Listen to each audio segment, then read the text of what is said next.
Meet Die Antwoord. The weirdest, wildest duo to ever come out of South Africa's underground. They didn't just make music, they were chaotic. They were punk, they were art, they were dangerous. Black cats, white cats, all myself cats. Look out! Yolandi with her baby voice and bleach blonde bangs, Ninja with his face tattoos and cult leader energy. From viral music videos to festival headlines, Die Antwoord built an empire on shock value. They flaunted taboo.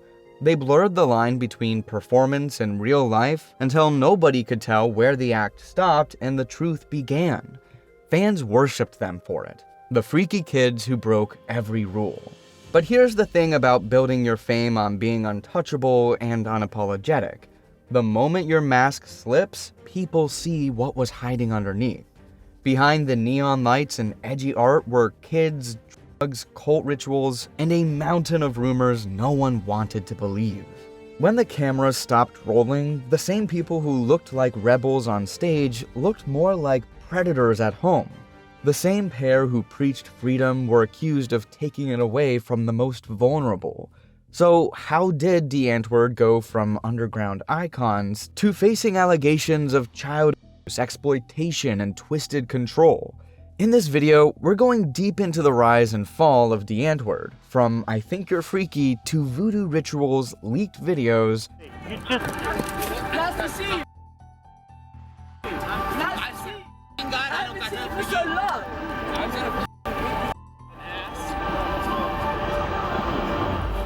stolen childhoods, and the cult of personality that protected them for years. This is the story of what happens when your whole image is about having no rules until the world sees what you really did when no one was watching. Die Antwoord is a South African music duo made up of Ninja, whose real name is Watkin Tudor Jones, and Henri du Toit, who is known more commonly as Yolandi Visser. They started the group in Cape Town back in 2008, mixing loud hip-hop with hard electronic beats to create what they call rap-rave.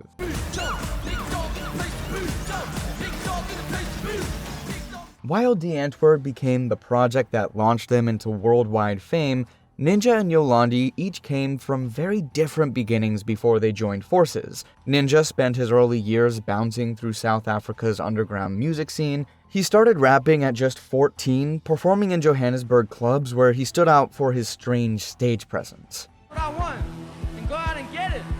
It's yours, claim it. Indestructible MC, steady rocking to the beat, 100%. He jumped between different ideas, trying to find his place in music. He fronted a group called Max Normal, where he mixed hip-hop with a strange corporate twist, a stark contrast to his eventual chaotic image with Die Antwoord. He also formed the horror-inspired Constructus Corporation, blending music with graphic storytelling. Each project added another piece to his style, pushing him closer to the raw, outrageous energy he would unleash with Die Antwoord. Yolandi Visser took a different path. She grew up in Pretoria and first studied fine art. She moved to Cape Town as a young adult and worked as a waitress while moving around the city's small art and punk circles. She met Jones outside a club and he invited her to record vocals for one of his tracks. From there, he taught her how to rap, and that chance moment turned into a creative and personal partnership. By 2006, they had a daughter together named 16. Before they put on the wild outfits and turned themselves into internet legends, they spent years experimenting. They played with strange ideas, built odd stage characters, and learned what made people stop and look. Their whole image is based on South Africa's Zef counterculture, which takes what some see as cheap or trashy style and wears it like a badge of pride. For Die Antwoord, Zef isn't just fashion, it's an attitude that says you don't care what anyone thinks, and you'll push it in their face if you have to.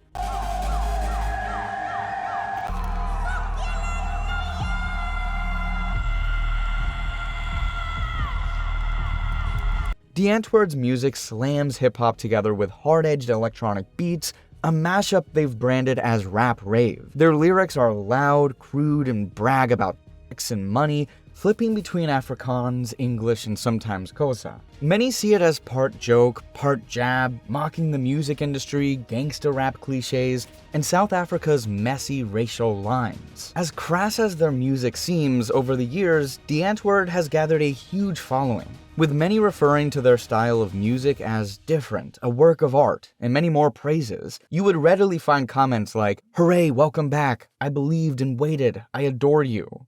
Or, "Nah, this is the next generation of music, I love it, push the boundaries, makes you uncomfortable, that is the point, it is true art."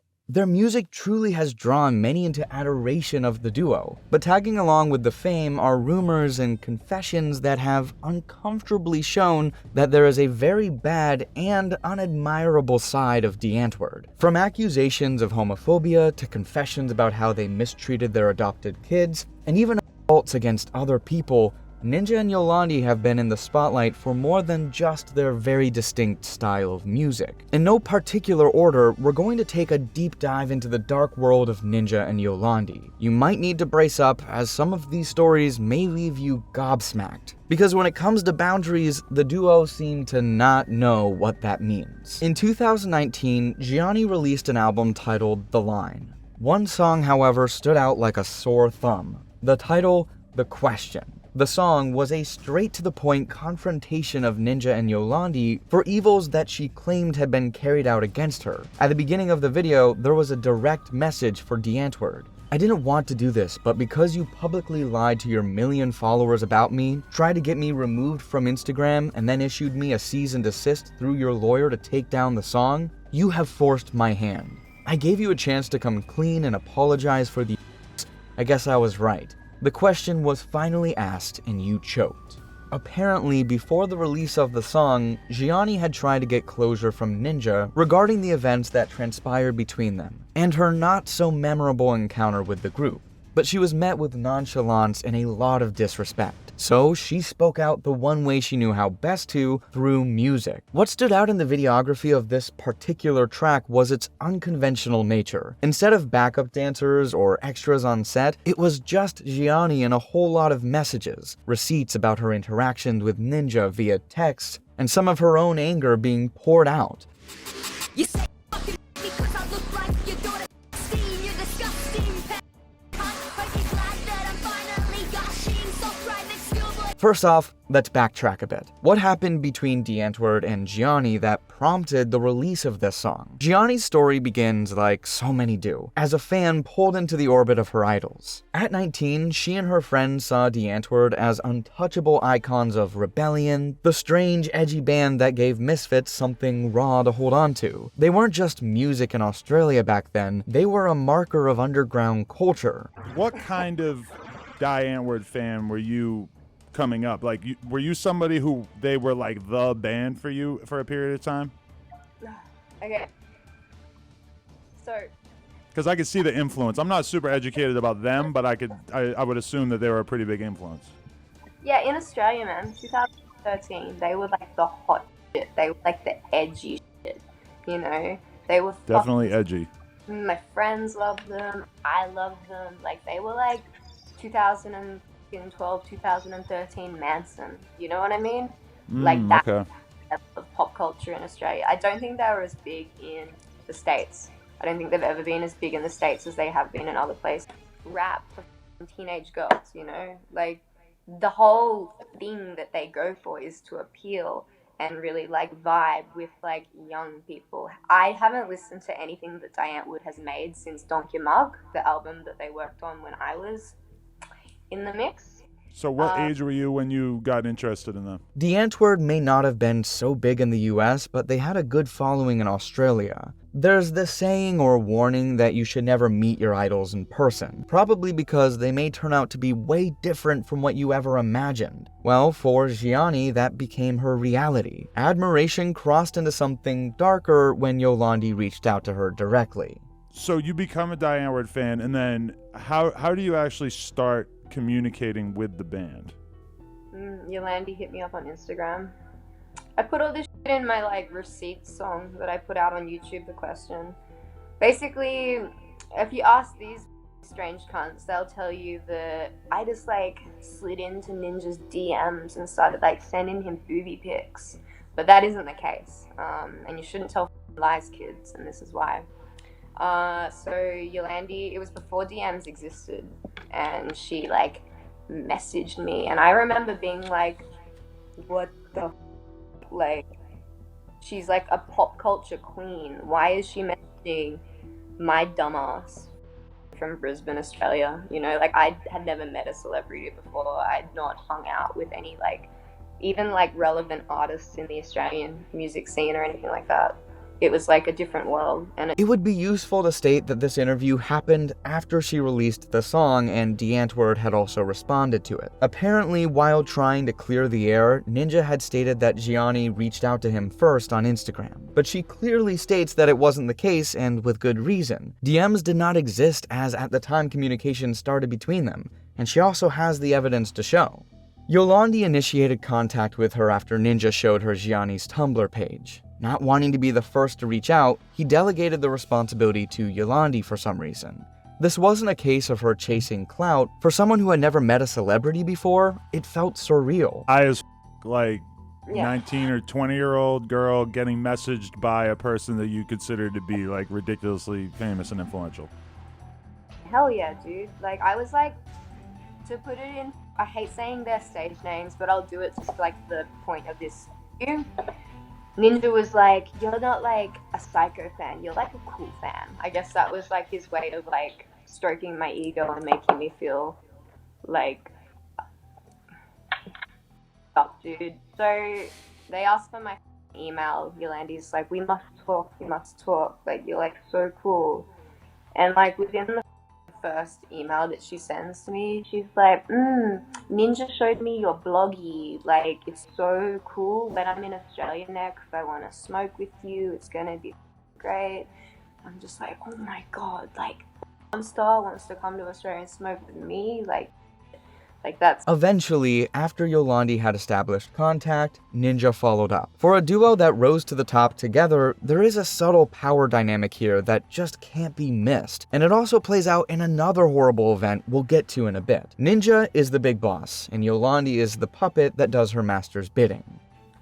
He jumps on my inbox like a rat off a rope, and he's like, ooh, my little sister, she like sent you some mail, like calling her his little sister. He referred to Yolandi as his little sister, which is odd seeing that they had a daughter together. As much as people get separated and relationships end, there really is nobody who would refer to someone they once had a physical relationship with as their little sister or little brother. Honestly, that should have been all the red flags Zheani needed to see, but being starstruck is no easy thing to shake off. The contact turned into constant attention. Ninja didn't just message once or twice, he flooded her with messages every day, calling her his witch, his muse. And he was like emailing me like 5 or 6 times a day, like from day one.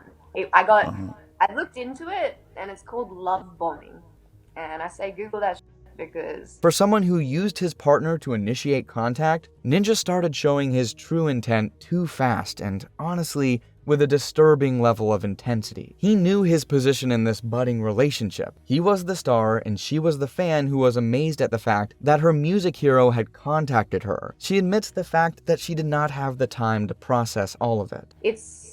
I felt like I was like knocked off my feet from like start to finish. Like I never got a chance to like get perspective. All my friends around me were like young and dumb and fans as well, so everyone was just like, wow.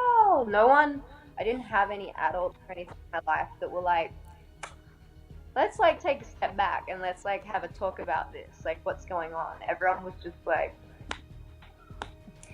so I don't know, like everyone's so quick to judge, like, ooh, the red flags, like that, but think about like your favorite band, you know, like, and imagine like that just out of obscurity, like they climb out of a poster on your wall and they're like, hey Adam, hey 20-year-old Adam, I want to talk to you, and you're just like it was like that, and it was intense, and I never got a second. Like, Each line made her feel chosen and special. All of it built a trap she couldn't see until it snapped shut. The opening lyrics to her song, The Question, also point to the fact that Ninja really buttered her up, but it was all a plan of his. Here are a couple of screenshots from their conversations, and they're honestly very disturbing. These are messages from a grown man with a daughter at the time to a girl who was only 19 years old.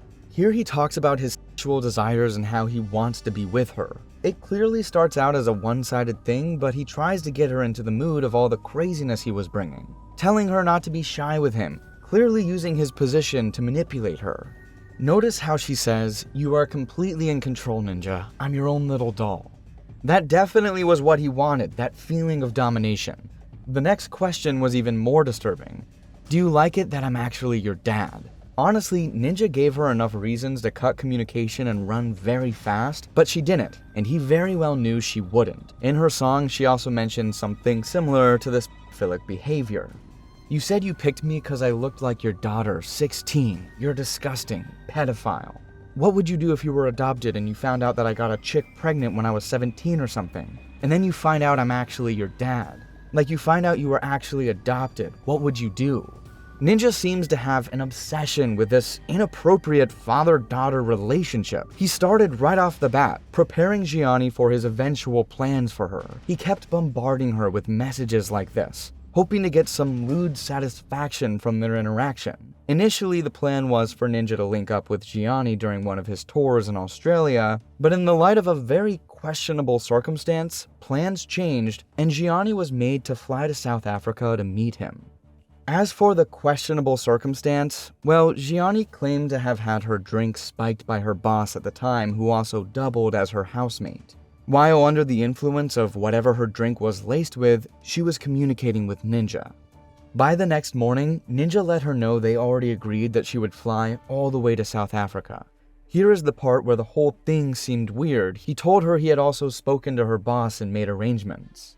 The same night her drink was spiked, Ninja switched the conversation from him visiting to her doing the traveling. And very conveniently, he already had a conversation with her boss, the same person that spiked her drink. What are the odds? Colluding with her boss to get her to travel to him, the lengths this guy went to just to abuse someone that could easily have been his daughter, very despicable. Zheani also shared a screenshot of an email Ninja sent to his management, telling them to help speed up her passport process and book all necessary flights needed to get her to him. It's very obvious just how desperate Ninja was to get her. When they flew her out to South Africa, the dream turned into a nightmare. In a screenshot, she details the horrible experience she had while in the company of Ninja. "During my time in Africa, Watkin took me out to an isolated location known as the Wilderness. I had no SIM card or way of contacting the outside world. We took rooms together and Watkin quickly became manic and out of control. Ninja had planned it all out. Of all the places to take a first-time guest to in South Africa,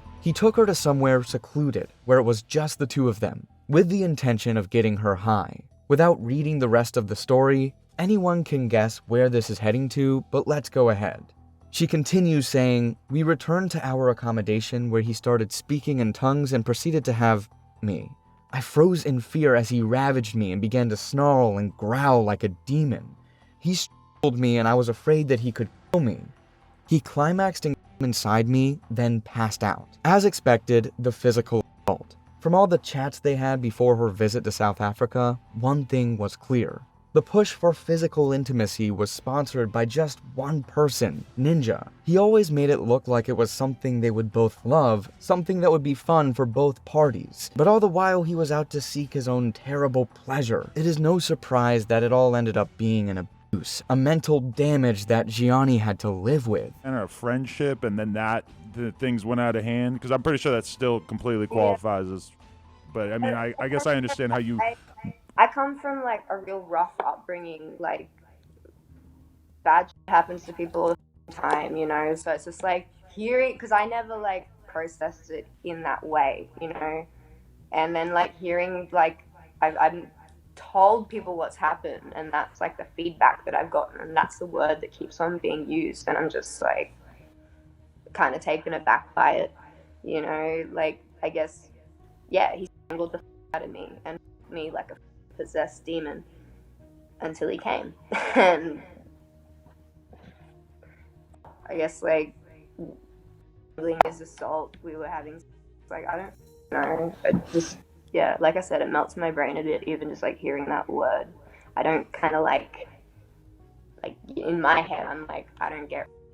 Nothing about this was spontaneous. It was all premeditated, carried out by a sick individual. If what he had in mind was mutual pleasure, things definitely could and should have played out differently. Zheani missed all the red flags and other bright-colored warning signs, and the result of it was something that could not be undone. Ninja would eventually wake up and feign ignorance of all that happened, speaking in a baby voice as described by Zheani.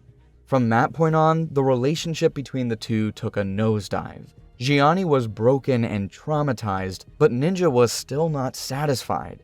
He would go on to send her messages even after she returned to Australia. Zheani finally understood where she stood and what she thought would be a good relationship, and she stopped responding to him. Like any other troubled, ego-driven person, Ninja decided to act out like a child.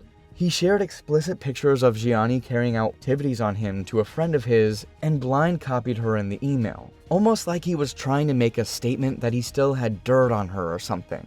Zheani also spoke about this in her diss track. You shared those photos while on set with Blomkamp, emailed them to Copley, that was a crime. Ex-offending ass, come to Australia, get locked up. Apparently Ninja shared those pictures with other people besides Copley, whom he sent the email to. He also went as far as building an entire website to humiliate her, and branded her as a satanic prostitute for millions to see. The lineup of events and Ninja's unwillingness to accept his fault in all of this led to the release of the diss track by Zheani. Yet again, her brazenness was met with a pushback from Die Antwoord. Yolandi took to her Instagram account to talk about the accusation, and she summarized all of it as an attempt at clout chasing. Interestingly though, something Yolandi mentioned in her Instagram post contrasts with the text Ninja exchanged with Zheani. She clearly mocked Zheani's claim of a satanic ritual, saying, she also said I tortured her and put her in a satanic ritual.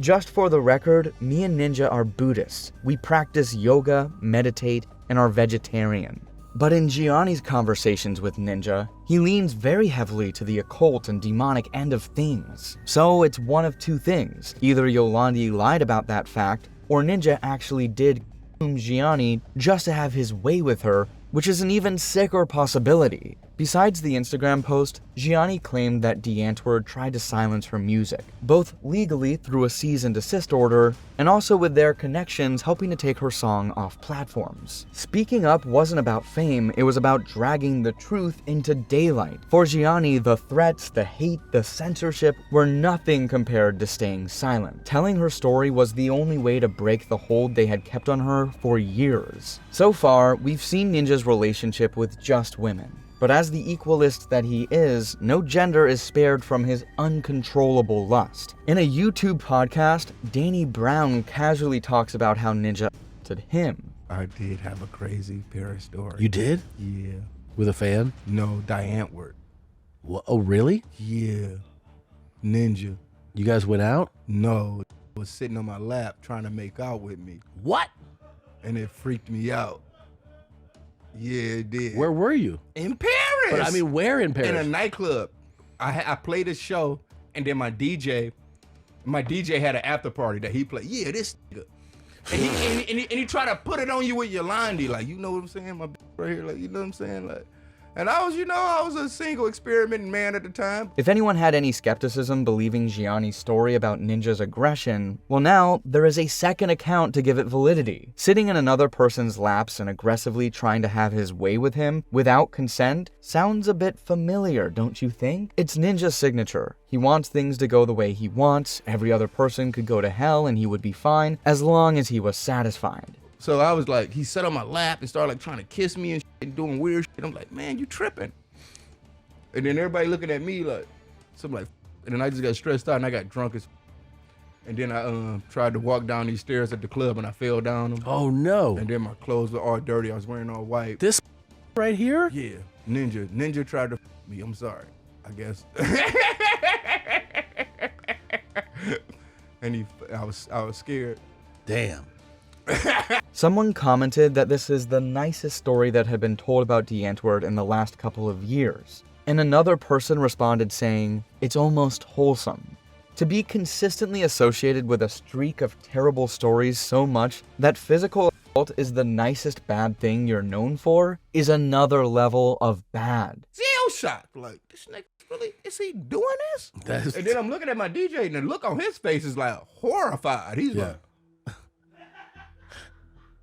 and then, but it looked like I'm down with it. So he's like, so it's like, he's trying to like mind his own business. But I'm like, cause I ain't want to push it, like throw the nigga up off me type shit. But I'm like, I ain't really like that. But like, man, you know me, you know, we got, and guess what he said again? I was like, man, he's like, what hotel you staying at, whatever. I'm like, man, I don't know. Don't worry, I'll find you. He said that it again in my face. He said it in the DMs, and then he said it again in my face. That's what started making me pound drinks. Yeah. So I'm like, I might have to stab this tonight. Yeah. Because this knock on my hotel room door, bro.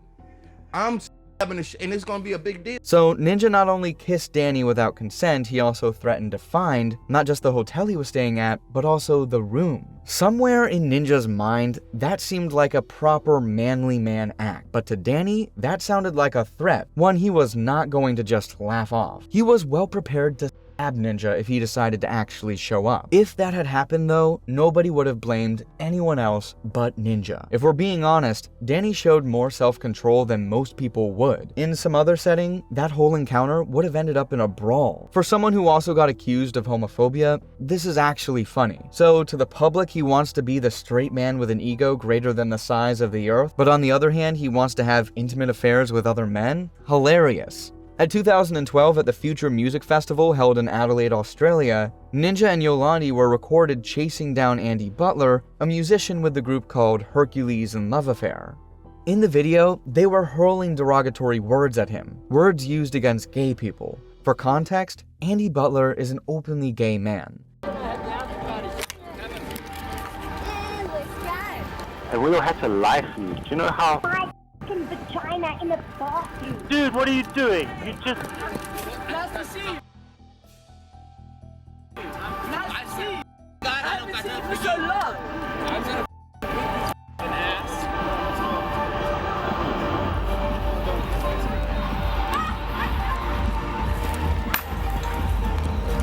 Sorry, I just want to. Get the away from me now. No, I have my. Leave him alone. Oh my god! So party! This is so cute! This is the cutest thing! Please don't run away.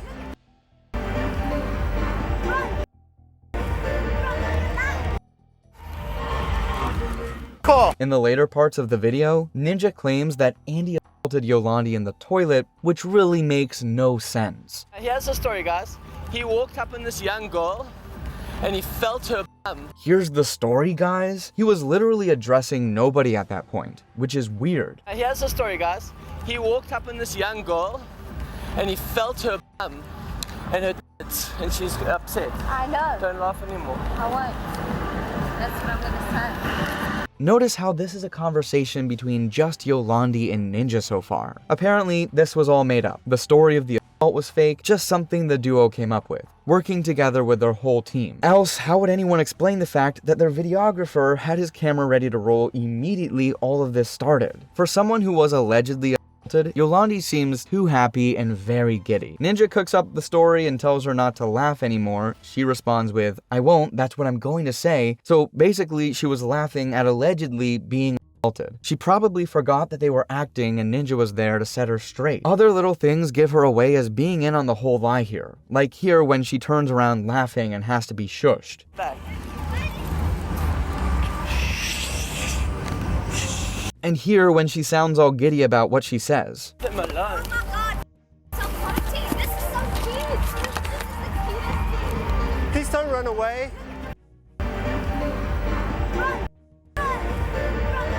It goes without saying that she was not assaulted in any way. For whatever reason, they just decided to insult Andy Butler and go as far as to physically harm him. On one hand, it is surprising and maybe even concerning that they would do something that ridiculous unprovoked. On another hand, I guess there is nothing that should be so shocking about these two anymore. They have enough unexplainable insanity stored up in them, just looking for pathways to come out. In another video where she addressed the alleged assault, her recollection of the event seemed to have gotten an update. The only thing even more sketchy about this new version of the story is that it misses out the most important parts of the original fake story they came up with, the actual physical assault. He just follows me into the bathroom. I turn around, I see him, there's no one else in the bathroom.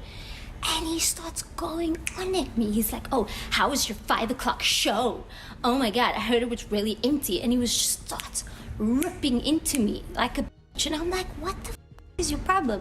And I'm just trying to get out the bathroom. He wouldn't let me out. And he's like a big, buff guy. And I was like, I eventually forced my way past him.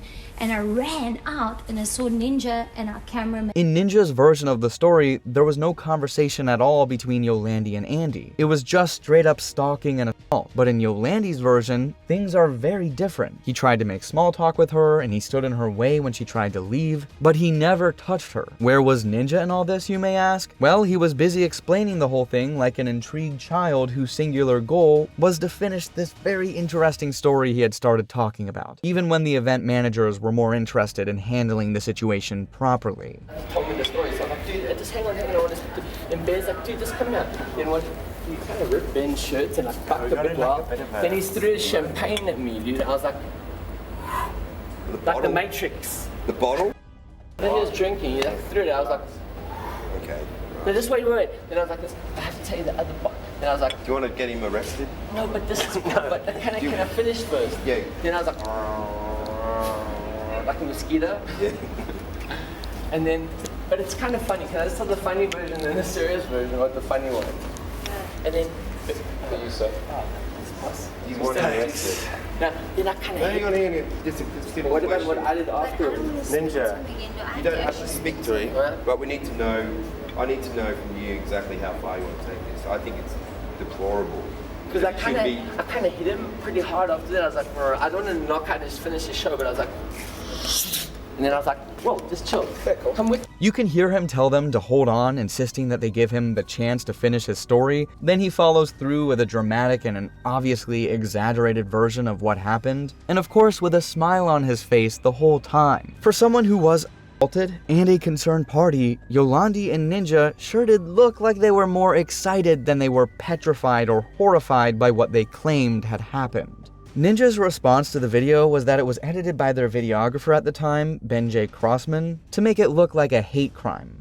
This fight had nothing to do with the fact that this guy was gay. We don't care about people's sexual preference. Our DJ and best friend, DJ High-Tech, is gay, and a lot of people in our crew are gay. In this sorry excuse of a response, two things were missing. Firstly, an apology for the terrible words hurled at Andy. Secondly, an actual reason for the fight. This response was as thoughtless as the events that were captured on camera. One good thing that happened after all of this, though, is the fact that Die Antwoord were dropped from a number of gigs and festivals on the grounds of homophobia and hate speech. When people think of Die Antwoord, they see the wild music videos, the edgy art, the shock value that turned a South African group into a global cult phenomenon, but behind the freaky masks and neon wigs lies a much darker reality that Gabrielle Dupriez, better known as Taki, lived in. To their millions of fans, they were adored, but back at home, they commanded no such admiration. Before getting adopted by Die Antwoord in 2010,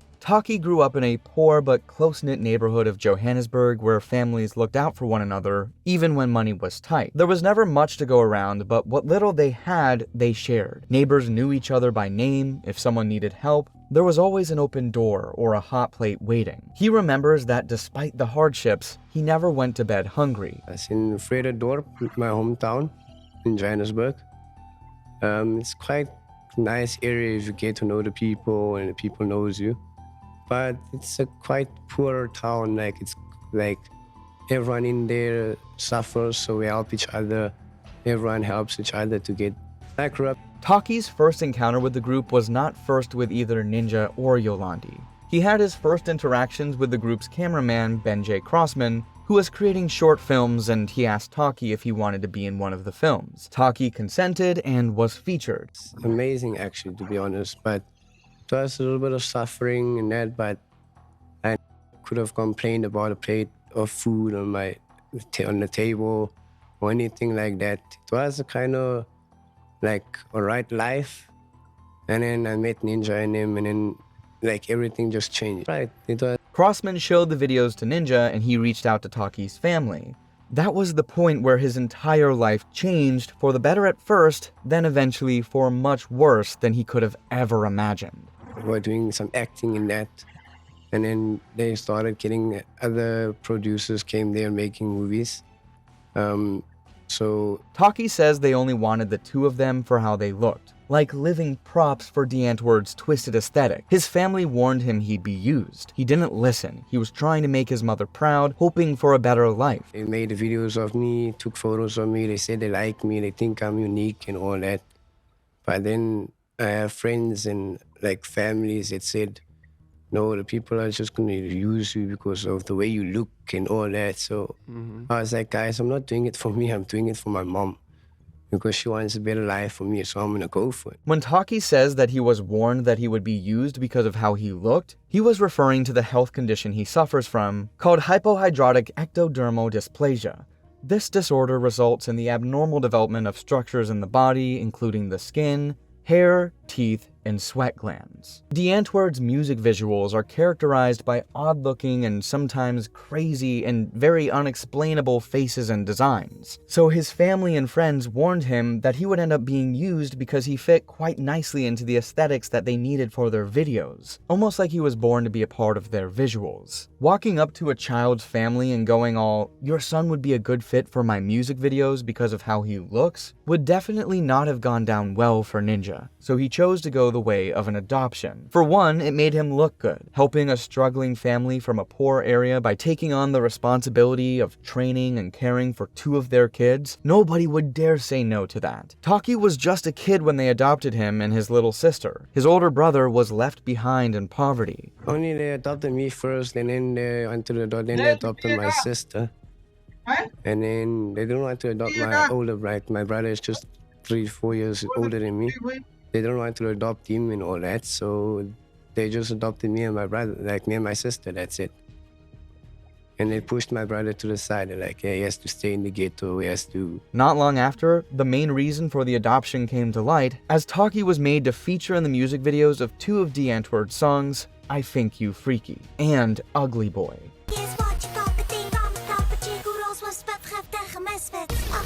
Just like every other Die Antwoord visuals, those were two videos that should not have seen a child feature in them. But it's the unruly duo we're talking about here. Nothing is off limits to them. Those videos racked up millions of views on YouTube and contributed to Die Antwoord's global fame. But while Die Antwoord climbed higher, Taki says he saw none of that money. No trust fund, no royalties, nothing set aside for the boy they showcased to the world, the boy they promised to take care of. You receive any payment for your appearances in these music videos? Nope. Nothing? Nothing. And your family? I'm not sure about my family, but unfortunately, I don't know. But as far as I know, they didn't all the videos that I was actually in, I was supposed to get a piece of like everyone who watched it and whatever. I was supposed to get money. Doesn't matter if I'm not even with them anymore, I was supposed to get paid from wherever, like or royalties. Royalties, yeah. Yeah, I mean, you would think that, especially because they wanted to adopt you, you would think they would set up some sort of a trust fund or something, you know, even if they didn't give you all the money right away. Exactly. You were so young, maybe put some away for your future. The living conditions only got worse for him and his sister. Most of their care and nurture was delegated to hired hands, while Die Antwoord spent most of their time outside, for shows and tours. As a kid in school, he was punished in extreme ways, like being sent away for 2 months because he broke a rule. Unlike music, where artists can do whatever they want and push limits for effect, raising a child needs real care, clear thinking, and responsibility. A parent's job is to protect, guide, and nurture, not to create chaos and call it freedom. Ninja, for all his wild ideas in music, showed none of the steady care needed to raise Taki well. Forcing a child you claim to adopt out of the house for 2 months over a simple mistake is not tough love. It's neglect. It is cruel. During that time, Taki had no choice but to wake up before sunrise and walk 3 hours to school and 3 hours back just to keep up with his classes. He had no food, no money, no help, just long days and long walks alone. This is not how a parent acts. There is nothing artistic or edgy about it. There is no excuse for it. It's not parenting. It's punishment without care, and it should never be brushed aside just because the person doing it is a celebrity. Sure, parents are allowed to scold and punish kids when rules are broken, but there's always a limit to things like that. After a while, the line between parental correction and abuse can start to blur when care is not taken. For Ninja, that line probably never existed to start with. He just made the rules as he went. He said I must work for him, so I dropped out of grade 9. So I started working for them as a personal assistant and all that, as a driver and all that. Like, they said they're gonna pay me $12K for all that, so. A 2024 study showed that the average age of a grade 9 student in South Africa is 15 years. And at that age, Ninja forced his adopted son to drop out from school, not because he couldn't train him all the way, but because he preferred paying him to work for him. He never saw Taki as being worthy of any help that he didn't work for. He had achieved the goal behind the adoption process and decided that the time for freebies was up. The young boy had to become a man overnight, and under one of the worst parental supervision ever. Taki's years with Ninja and Yolandi were marked not by the care and protection any foster child deserves, but by a cycle of abandonment and outright abuse. Despite being adopted under the promise of a better life, he was often left behind while they traveled the world and lived out their celebrity lives abroad. For about 3 years, they lived comfortably in Los Angeles while Taki remained back in South Africa, alone in their house under the watch of hired minders. In those formative teenage years when he should have had guidance, school, and stability, Taki was instead treated like an accessory, paraded in music videos and then sidelined when inconvenient. The neglect went hand in hand with corruption of his innocence. At just 13 years old, Ninja and Yolandi introduced him to marijuana. They didn't just look the other way, they actively normalized and supplied the creating an environment where a child learned to accept dangerous adult experiences as part of everyday life. Instead of the promised new life, he got isolation, exploitation, and scars that will follow him for years to come. In any decent society that respects children's rights and basic human dignity, what Ninja and Yolandi did should not only be front page news, but grounds for criminal prosecution. Giving a child drugs at all is indefensible. A child exposed to drugs, forced into dangerous situations, or manipulated with cult-like mind games should be protected by the system, and the perpetrators should stand before a court to answer for child abuse and endangerment. Taki's story makes one thing painfully clear. Fame and artistic freedom do not excuse the destruction of a child's innocence and safety. And I thought it was normal. Like, they made everything look so normal for me because I got used to it. Even the movies, the latest movie they made, the gangster movie they made, I was there on set every single day. So how they use and all that. Taki's life with Die Antwoord was like being a test subject for their twisted games. Instead of protecting him, Ninja treated Taki like a prop to play out his shocking ideas. One story Taki tells says it all. Ninja once convinced him to pull a prank using a paintball gun that looked exactly like an assault rifle. Taki, just a kid at the time, walked into a busy restaurant carrying this fake weapon. The people inside panicked, diving to the floor thinking a gunman had come to shoot them. The prank could have ended with Taki being shot by armed security or police who thought he was a real threat. This wasn't some harmless joke. It put Taki's life in danger. It put innocent people's lives in danger. And it shows how little Ninja cared about the real consequences of using a child as a pawn for shock value. He was constantly treated like a toy to be used for a laugh, no matter how risky or damaging it was for him or anyone else. The list of terrible things Ninja and Yolandi did to Taki and his sister goes far beyond what most people can even imagine. They didn't just fail these kids, they deliberately messed with their minds and bodies for their own amusement. They took Taki and his sister to a shady private clinic multiple times to have their blood drawn, not for any medical reason that Taki knew of, but for bizarre rituals or dark experiments they never explained. For a child, it must have felt confusing and frightening to be treated like a test subject instead of a son. So like they said it wasn't for rituals and all that. But like they didn't look like a hospital and all that when they took us. So like all of a sudden, like I just knew every time when we went there, they pulled blood. And Ninja was like 15 minutes. He stayed 15 minutes longer inside, and then he came out of the brown bag. And then in the brown bag, there was a little bottle of blood. So I was wondering why they always like taking us every time and then for blood tests and then pull blood and all that.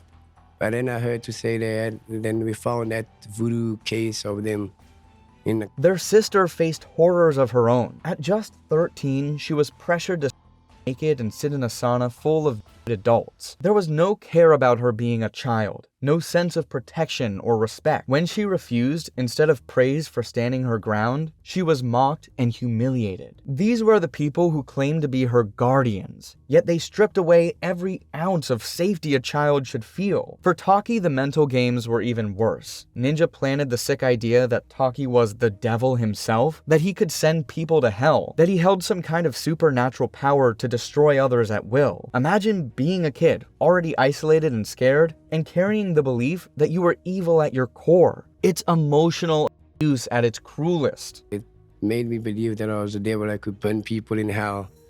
Like whenever I want, I can burn you, I can take you to hell. Then Ninja turned Taki into his own weapon. Whenever he had an enemy or someone he wanted to frighten, he would hand Taki a phone and coach him to make vile, threatening prank calls, and it wasn't a joke. It was a child being used as a pawn in an adult's twisted grudges, forced to say things he didn't even understand. Yeah, they said it was all jokes and all that, but they didn't really tell me to say what actually is going on, because then, as like the older I got, I heard to say no, but there's people that they made me prank call.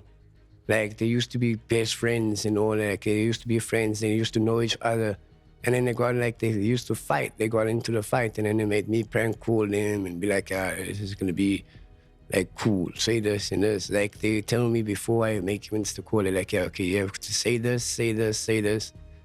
And then when I said it, and then every time when they dropped the call, they would be like, yeah, that's amazing. What? You see, you can make a perfect devil. What? I'm like, Ninja and Yolandi didn't care about Taki's mind or his sister's innocence. They didn't care about the damage they caused. They wanted control and chaos. And they used two vulnerable kids as their toys to get it. Taki was not just neglected and mistreated by Ninja and Yolandi. They also pushed him to turn his back on his own family. Instead of helping him fix things with a family who truly cared for him, they made him feel bigger than them. They filled his head with pride and anger and taught him to shut everyone out when he needed them most. This poison built up inside him for years. His older brother had bullied him when they were younger, and Taki, already deep in a world of drugs and violence, finally snapped. It started as an argument about a phone and a speaker, but ended with Taki stabbing his brother 3 times. He was just a teenager and nearly became a killer. The only thing that saved his brother's life was a panic button in the house that got help fast enough. A safe home would have taught Taki how to handle his anger and pain.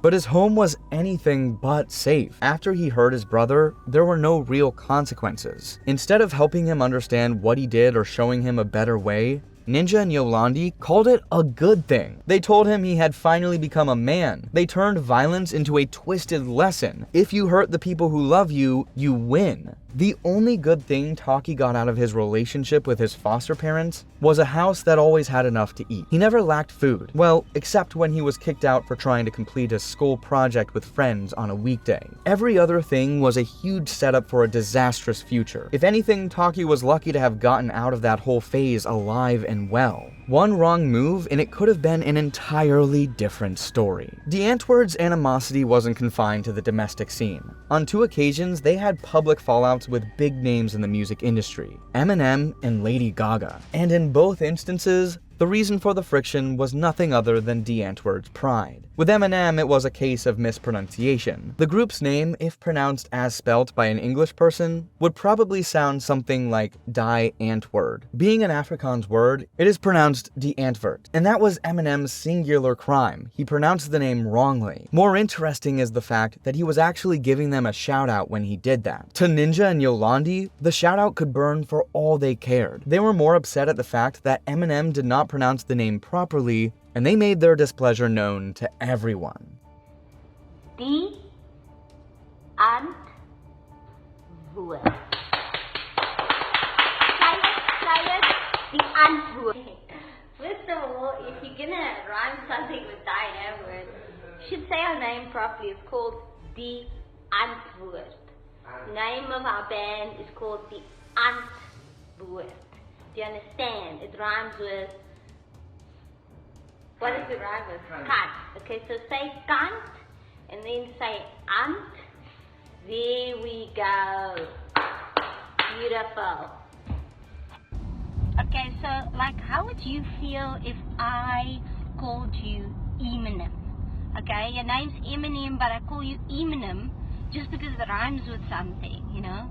Like that's like Eminem. Eminem went to jail, but he got a little bit of semen in his bum, and he was never ever seen again. Being the king of diss tracks and hit rap songs, Eminem took his time to address their displeasure in a verse of his song titled Greatest. If an apology was what they were looking for, Eminem was not ready to give one. Die Antwoord also put out a response to Eminem after the song was released. Ninja takes a jab at Eminem, telling him that he rapped better when he was on drugs. As much as that felt like an award-winning line, one thing can't be denied, and it's the fact that getting clean for his daughter makes him a way better parent than either Ninja or Yolandi. They had a kid who they threw into the world of drugs. Eminem left that life for a better future, and is still doing way better than they are in the industry. In Lady Gaga's case, it was just a case of senseless pride. Lady Gaga had reached out to them, asking that they go on tour with her and open during the shows. Ninja and Yolandi were offended by her offer because they felt they were too big to be used as just opening acts for another artist. They took their response to an unexpected level by releasing a song whose visuals were made as a mockery of Lady Gaga. They also made a clear reference to the fact that she asked them to open for her. Clearly, their ego couldn't handle the fact that someone else wanted them just as an opening act. The video concludes with the lion mauling Lady Gaga's character. Lady Gaga responded in a post where she wrote, "I think you freaky, but you don't have a hit. 100 tickets sold in SA, hashtag that my I guess it's not a good idea to tell someone you're a fan. Never mind. We get it. You're not a little monster. We got it." A very witty response if you ask me. She takes a shot at them with the title of one of their songs and humbles them by letting them know her ticket sales in their own home base. Quite a burn. Today, Die Antwoord are still nowhere as big as both Eminem and Lady Gaga on the international scene. Maybe if they managed the relationships when they had the opportunities come their way, they would be more relevant today than they currently are. I guess we'll never know. Ninja and Yolandi also once got to show that they were more than just musical artists. They got acting roles in the movie Chappie, which premiered in 2015. Again, their infamy was not hidden as they were reported to have been of unbearable conduct on the set. For a first-time movie actor on a set with big names like Hugh Jackman, Ninja was everywhere, trying to teach seasoned actors how to do their jobs. He was used to being the alpha and omega of creative direction for his own music videos, and allowed that to get to his head. Whether it's at home in South Africa, outside on the international scene, raising a child, or even in just basic relationships, one thing is clear. Die Antwoord is a group of unruly people. Ninja and Yolandi have shown time and again that the one thing they need more than any other thing is rehabilitation. They are terrible at just about anything that is not their style of music. They have lost too many relationships over the years, and currently they're not as known as artists who have been in the game as long as they have.